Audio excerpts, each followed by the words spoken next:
नाजरीन कराम अस्सलाम वालेकुम। मैं मजीद उधमपुरी। मैं तमनो मंजर दसूँगा मारा कुछ गुजर बकरवाल लोग जरा इस सैलाब से मुतासर होया। इस रोड के ऊपर आके इन्हें डेरो लायो है जी थले टेंट में रह था। रात उत पानी आ गयो तो फिर ये ऊपर आ गया रोड के दो रोड़ा के दरमियान जी पट्टी है। इसके विच अपना सामान उठा के आ गया तो इत आगे इन्हें रोड पर सामान रखियो है। रोड के किनारे अपना सामान रखियो है। जल्दी जल्दी ज़्यादा कुछ उठा नहीं सकिया। टेंट वगैरह उत्ते रहा, टेंटा का टाट भी उत्ते रहा। अपना सामान उठायो तो रोड के ऊपर चाड़ियो। इस पासे सैलाब आ गयो तो रात के 3 बजे सैलाब इत आयो तो उस टाइम ये जल्दी जल्दी कुछ नहीं कर सकिया। सिर्फ अपना सामान उठायो तो सामान ले गए रोड के ऊपर आ गया। बच्चा नो ले गए, अपना बच्चा नो ले गए तो कोई सामान ले गए। इस रोड के ऊपर आया। देखो सैलाब की तुम दहशत देखो, सैलाब की दहशत देखो। इतना बड़ो नालो है यो तो इस पर सैलाब आयो है। जो इतना बड़ो नालो जो इस पुल के थले है यो क्रॉस हो जाए लगो लसजन वाली साइड। तो इस इलाका में ये जरा हमारा गुजर बकरवाल लोग है ये भी इन्हें टेंट लाया था। पानी का तो यही था पहले तो नीचे से आ गया पानी गोजरी में ना गोजरी पानी में यही था पहले कहता मैं तरनदार आ गया पानी। अच्छा फिर उसके बाद हम ही थे, हमने सोचो कि इस जगह में पानी काट ही आएगा। अच्छा ज्यादा पानी चढ़ के फिर टेंट वगैरह हमारा होता ही। अच्छा वगैरह बच्चे सोचे ले गए बस ये चढ़े रोड के पास। अच्छा पानी किस टाइम आयो? पानी आयो यो कल 3 बजे चढ़े। रात 3 बजे? कल 3 बजे आयो रात ना दिहाड़ी 3 बजे कल दिहाड़ी 3 बजे पुजो। कल 3 बजे। अच्छा इनका टेंट नाजरीन इस पास है, इस पास है जो पानी भरे हुआ है। यहाँ भी हमारा डूब गए टेंट भी डूब गए। इस रोड के उस साइड इनका टेंट था जी जी वे डूब गया जिस वेले पानी आयो। फिर तुमने जल्दी जल्दी अपना सामान जो बच्चा वगैरह। हाँ जी बस जो थोड़ा विस्तर था जो ये बच्चा जैसा था ये चढ़े अपर बस थे। अच्छा अपना बच्चा नो लेके इस रोड पर आया। रोड जो हाइट पर है तो महफूज है। थोड़ी हमने कहा चलो थोड़ा इतने गाले बच्चा सचा रहेगा ठीक है रोड के ऊपर इस वजह से रोड पर चढ़ गया। जी बिल्कुल। तो भेड़ बकरी वगैरह भी तुमने रखी थी माल? भेड़ बकरी भी है जी 4-4 5-5 ये रखी डेरा पर 2 माल उसमें। अच्छा उनकी भी मुश्किल है बड़ी। अच्छा इस वेले कहता है इस वे बस आई इसके रोड की पटरी के नाम आगे पीछे लिया माल। अच्छा नाजरीन भेड़ बकरी इन्हें चरण वास्ते इसी रोड पर ही भेजी है और किसी का हाल ही जगह नहीं है। पूरा एरिया डूब गया पानी में। पूरा एरिया जो इस साइड डालो है वो पानी को लेवल उसके विच आ गयो है। घाह भी उसके विच डूब गयो।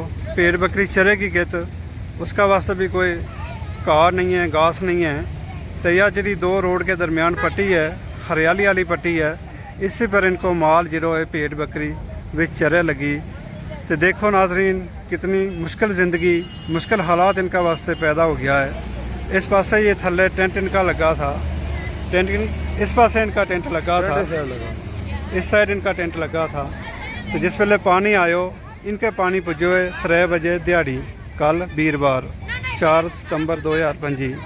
तो फिर इन्हें अपना सामान मुख्तसर जो सामान कपड़ा देखो तम ये टंगया हुआ है, जंगला पर कपड़ा टंगया हुआ है। शायद ये गिल्ला हो गया थोड़ा, ये सुकना लाया है। कुछ पारली साइड रोड के इन्हें सामान रखे हुआ है।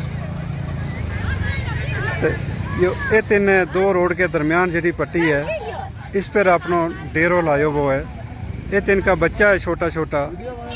इतने रात इन्हें गुजारी है, इतने रात इन्हें गुजारी है।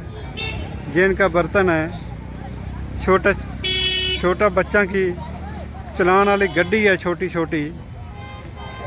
ये देखो घर में कितना सामान हुआ है। जिस वेले उठाना हुआ है तो उस वेले पता लगे। इस तरह लगता नहीं कि हमारे घर में कोई सामान, मगर जिस वेले पूरा घर खाली करना हुआ है उस वेले पता लगे कि कितना सामान है और के उठावा। तो मुसीबत में जिस वेले सैलाब आ गयो के सामान हम नाल ले चलना तो के पीछे छुट जाएगा। अल्लाह ताला किसी पर भी यह घड़ी ना ले आए या मुसीबत वाली घड़ी ना ले आए या परेशानी वाली घड़ी ना ले आए। इस तो पहली वीडियो में मैं तुमने एक घर दस्या था गुजर बकरवालों को, उन्हें भी डेरो लायो इस रोड पर। वे लसजन वाली साइड उनका टेंट था वो भी पूरा पानी में आ गया। तो मुख्तसर सामान उठा के जरा वे आया था रोड के ऊपर, तो रोड के ऊपर अपना डेरो लायो थो। तो नाज़रीन इनका कुत्ता भी इनके नाल है। कुत्ता जरा इनका एक ख़तरनाक हुआ है, अनजान आदमी ना ये कप छुड़े, उस पर हमलों कर छुड़े। मगर जरा इनका अपना कुत्ता है, जरा जालम है, वे तो इन्हें बन के रखा हुआ है। तो जी ये तीनों आदत है कि ये तो आदमी को आनो जानो अज लगातार है, इस वास्ते ये आदमियों पर भौंकता नहीं है, क्योंकि कुत्ता भी समझदार हुआ है। परली साइड कुछ कुत्ता इन्हें बन के रखा हुआ है। जो नेशनल हाईवे लसजन वाली साइड को व्यू मैं तुमने दसिया रहूँ, पंथा चौक वाली साइड को व्यू, जो नेशनल हाईवे पंथा चौक वाली साइड पे आए रहे लगो, नौगाम वाली साइड जाए रहे लगो, इसके पर एक मेलो जैसा लगो वो है। काफ़ी लोग नेशनल हाईवे पर आके फ्लड नो देखा लगा, फ्लड नो अपना इलाका विच आते देखा लगा। रोड के दोए साइड लोग खड़ा है, जे हमारा गुज्जर बकरवाल कुछ आया है, पता नहीं केड़ा इलाका ते आया है, या तो इनका मेहमान है या इनको पतो लेन आया है। जितो डेरो इत लगो वो है, इनको पतो लेन आया, या तो इनको कुछ सामान ले जाने वास्ते आया, या इनकी कुछ हेल्प करने वास्ते आया है। देखा लगा इन्हों अगे किते अच्छी जगह गड्डी पार्किंग विच खाली जगह विच लाएगा, फिर उतर के आएगा, तो इनका हालात पूछेगा। तो नाज़रीन हालात बड़ा ख़राब है। आज जुम्मा को दिन 5 सितंबर 2025 सवेरे 8:30 बजे को टाइम है। तो इस वेले मैं हाँ लसजन बाईपास पर, तो लसजन बाईपास पर हमारा गुज्जर बकरवालों का कुछ डेरा इत लगा हुआ है। इनके कोले सोलर भी है, बिजली दे होती नहीं खाना बदोशा को है, सोलर पर गुजारो करे, मोबाइल वगैरह चार्ज करे, या एक दो लाटू अपना टेंट के अंदर लाया हुआ है पावर का सोलर पर, तो उसी पर ये गुजारो करे।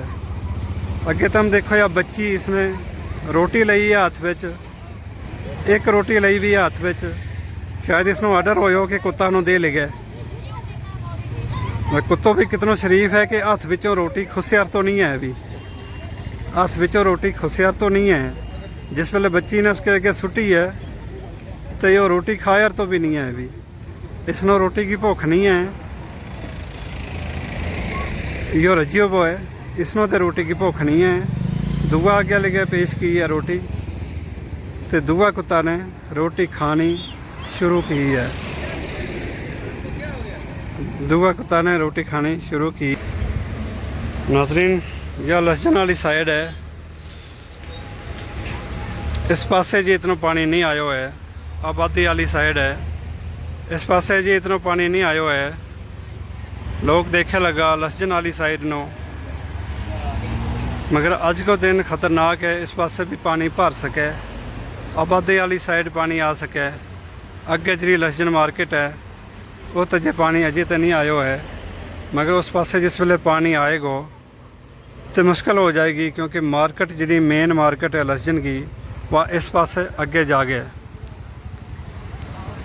100 तो ज़्यादा दुकान है, आबादी वाली बस्ती है, हॉस्पिटल है, स्कूल है, मस्जिद है काफ़ी। तो उस इलाका में जिस वेले पानी आएगा तो काफ़ी मुश्किल हो जाएगी लसजन का लोगों वास्ते। तो अल्लाह ताला रहम करे, अल्लाह ताला रहम करे, इस पासे सैलाब ना आए तो बेहतर है। वाखिर दावाना अनिल हम्दुलिल्लाहि रब्बिल आलमीन।